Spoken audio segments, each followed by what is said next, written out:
Padrizo, nos últimos 10 anos 27.000 habitantes menos, donde hai concellos que teñen menor densidade de población que as regións máis deshabitadas do mundo, como na miña, o caso de Chandrexa de Queixa, ou mesmamente con comarcas que a 10-15 anos, tal como dibuxa o propio IGE,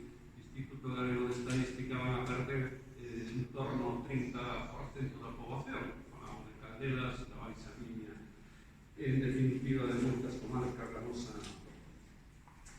Un informe que revelaba que non hai ningún tipo de instrumento de control económico-financiero na Diputación e que, en fin, os orzamentos non deixan de ser un papel que finalmente se acaba modificando continuadamente a través de modificacións orzamentarias que fai que,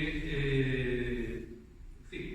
o 36% dos créditos, algo así como 30 millóns de euros no ano 19, tamén no ano 21, xa 21 millóns de euros